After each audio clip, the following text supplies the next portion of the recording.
After 60, what happens to marriages that have little intimacy?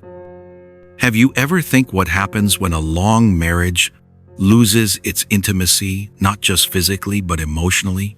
When the kisses stop, the touch fades, and conversations turn into silence?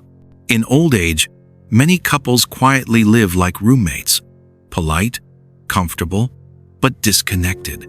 They share a home, but not a heartbeat. But what's even more heartbreaking is what I've noticed over the years. It's often the women who begin to drift away first once they pass 60. The emotional distance grows, little by little, almost unnoticed. That slow, quiet disconnection can fracture even the strongest marriage, the one you've spent a lifetime trying to hold together. Hi, welcome back to my channel. It's Vernon again. Today, I'm going to uncover 5 truths about marriages that have little intimacy after 60. The ones people don't talk about, but secretly live through. This isn't about blame or shame. It's about understanding what really happens when love stops being felt, and what it takes to bring it back. Before we begin, make sure to like, share, and subscribe my channel if you believe more people should hear the truth about love, aging, and emotional connection. Let's pull back the curtain and look at what really happens behind the quiet walls of marriages that have lost their spark. Number 1. Emotional distance starts quietly and grows when left unspoken. In many marriages after 60, the first sign of fading intimacy isn't the lack of touch, it's the silence. Conversations become shorter, moments of laughter become rare, and what used to feel like connection turns into routine. The emotional distance doesn't arrive suddenly.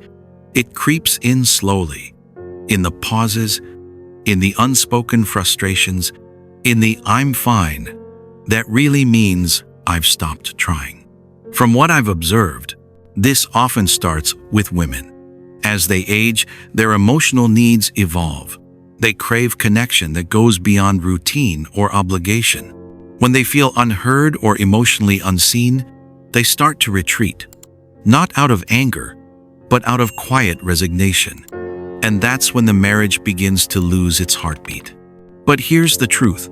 It doesn't have to stay that way. The first step toward rebuilding intimacy is emotional communication. Not grand conversations, not fixing everything overnight, but small, consistent moments of honesty. Ask each other simple questions again. How are you really feeling? Or, what's been on your mind lately? Then, listen, not to respond, but to understand. At this stage of life, connection isn't about intensity. It's about presence, the quiet, steady kind that says, "I'm still here with you." It's no longer about grand romantic gestures or fiery passion, but about the comfort of simply existing together, sitting side by side, sharing the same space, without needing to fill the silence. That kind of togetherness speaks louder than words ever could. It's taking a walk hand in hand, not to get anywhere, but just to be together.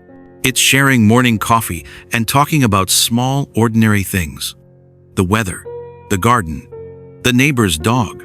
Because those conversations, as simple as they seem, keep the emotional thread alive. The most meaningful intimacy comes from emotional attentiveness, from truly seeing your partner again, noticing the details you might have overlooked for years. It's about making space for each other's thoughts, fears, and hopes, no matter how small or ordinary they sound. Rekindling intimacy begins with choosing to be curious again, not about the past, but about the person still beside you. Next, we'll explore how the loss of physical closeness affects emotional health, and what can be done to gently rebuild that bridge. Number 2. Physical intimacy fades, but it doesn't have to disappear. For many couples after 60, physical intimacy becomes one of the first things to quietly fade. It's not always intentional. Sometimes it's health issues, medication side effects, or simply the natural changes of aging. But what begins as a pause often turns into distance, and that distance starts to reshape the relationship in subtle but painful ways. When physical closeness disappears, it's not just the body that feels it, it's the heart. That simple touch on the shoulder, that hand reaching across the bed, that small gesture of affection, those moments used to say, "You still matter to me." Without them, couples begin to feel unseen, undesired, or forgotten. But here's the truth. Intimacy doesn't have to vanish. It just needs to evolve. The kind of closeness we knew in our younger years might change, but that doesn't mean it's gone. It simply takes on a different shape, one that's softer, slower, and often even more meaningful. After 60, intimacy isn't about chasing the same fire as before. It's about tending to the warmth that still glows quietly underneath. Bodies age, energy shifts, and comfort levels change. But emotional connection, affection, and physical tenderness can still thrive when we allow them to grow differently.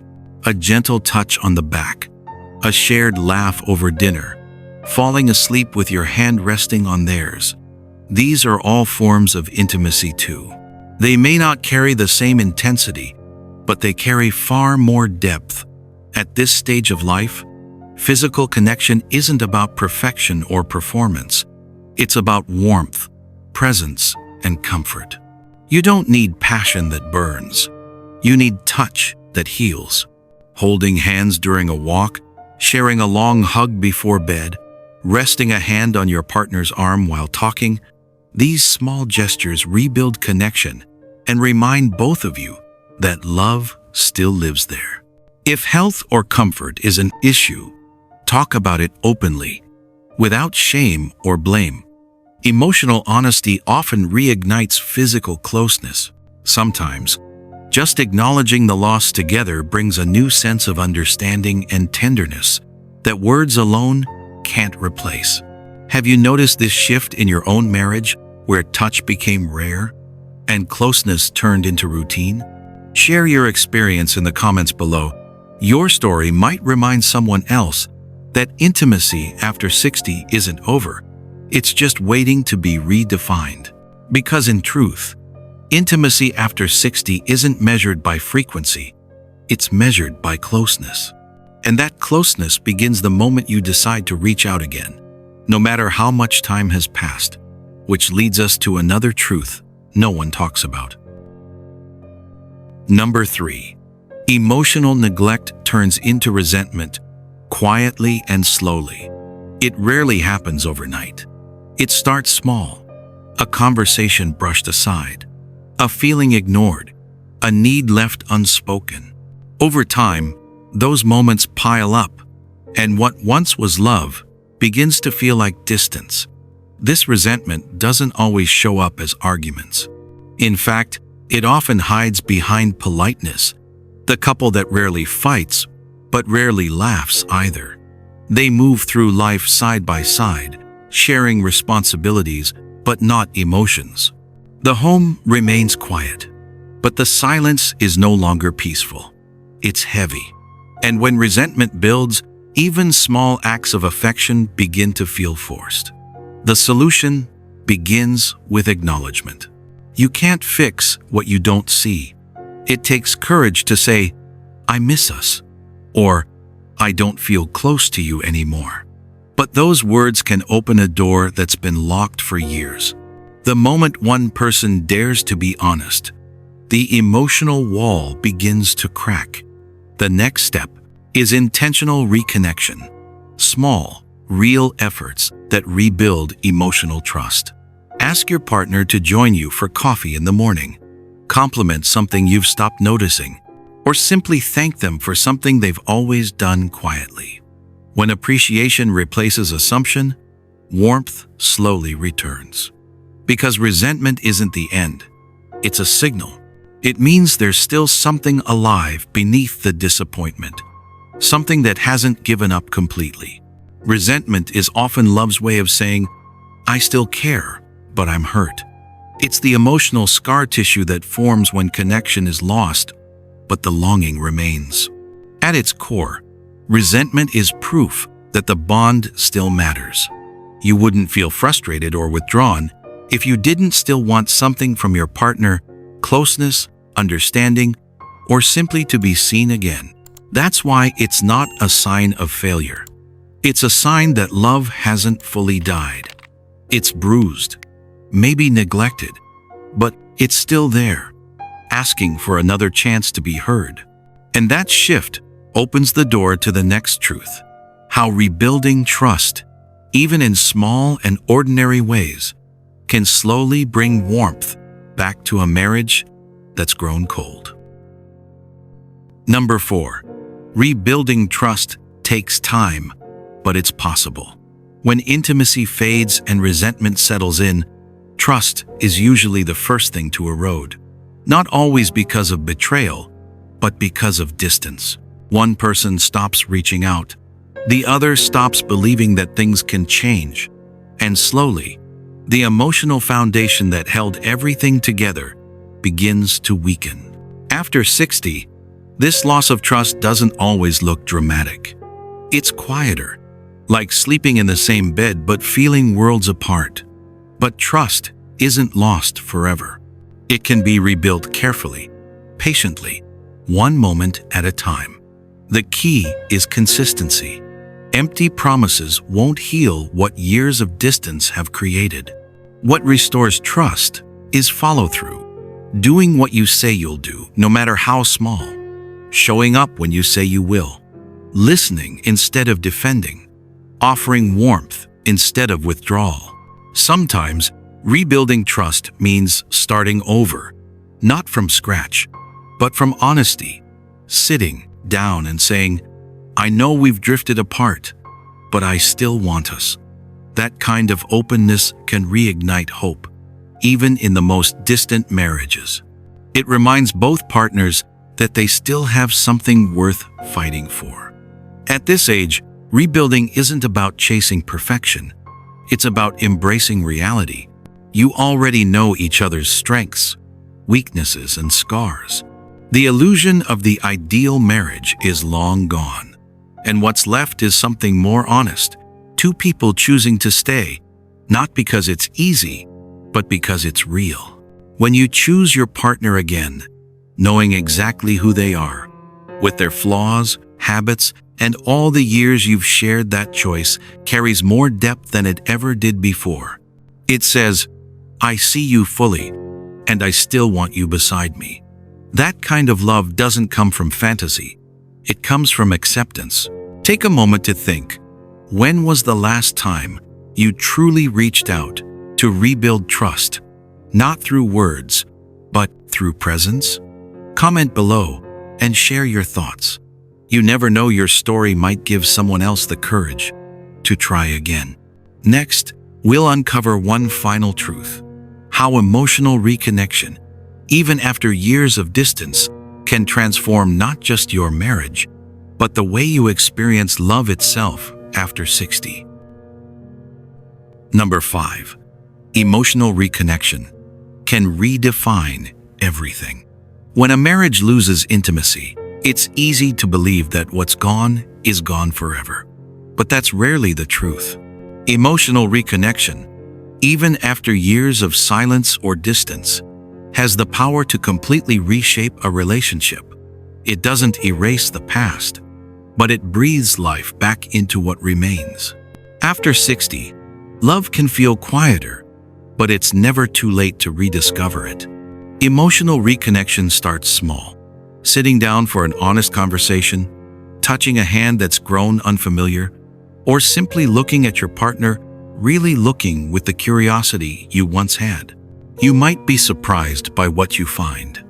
Beneath the habits and the history, there's still a person who wants to be seen, wanted, and understood. Reconnecting doesn't require going back to who you used to be as a couple. It's about creating a new kind of closeness, one that fits who you are now. Shared laughter over morning coffee, long talks on quiet evenings or just sitting together in comfortable silence can all become the bridge that rebuilds intimacy. And when that emotional bond begins to heal, everything else falls into place almost naturally. Conversations start to feel warmer again. The home that once felt cold begins to carry laughter, soft, genuine laughter, the kind that had been missing for years. You start noticing small gestures of affection that had quietly disappeared. The way your partner brushes your hand, remembers your favorite cup, or smiles at you across the table for no reason at all. Trust deepens not because everything has been fixed, but because both of you have chosen to show up again, to care, to try, to see one another as you are now. Tenderness returns in new forms, softer and more deliberate. It's no longer about grand gestures or proving anything. It's about rediscovering comfort, respect, and familiarity in each other's presence. Because love at this age isn't about chasing what's been lost. That version of love has already done its job. It's about rediscovering what still lives quietly between you. It's realizing that connection doesn't fade with time. It only needs to be tended to again, like a fading ember that still holds enough warmth to reignite the fire. Marriages after 60 often face challenges no one prepares us for: fading intimacy, emotional distance, and unspoken resentment. But as we've uncovered today, these moments don't have to mark the end. The 5 truths reveal that emotional distance begins in silence. Physical closeness fades, but can evolve. Neglect turns into quiet resentment. Trust must be rebuilt through forgiveness, and emotional reconnection has the power to bring love back to life after 60. They can be turning points, quiet invitations to rebuild, reconnect, and rediscover what still lives beneath the silence. All 5 truths reveal one simple message: when intimacy fades after 60, a marriage can still survive and even thrive through emotional honesty, renewed touch, forgiveness, patience, and the courage to reconnect from the heart. Through emotional honesty, gentle communication, patience, and the willingness to try again, couples can reignite something far more meaningful than the love of their youth. A love rooted in understanding, forgiveness, and choice. Because at this age, love isn't about perfection or passion alone. It's about partnership, peace, and presence. And remember that when 2 people choose to see each other again, really see each other, even the coldest marriage can find warmth again. Don't forget to like, share, and subscribe to my channel for more reflections on love, relationships, and the emotional truths we often leave unspoken after 60. Hit the notification bell so you never miss a story that might just speak to your heart. This is Vernon. Thank you for watching till now, and see you next time.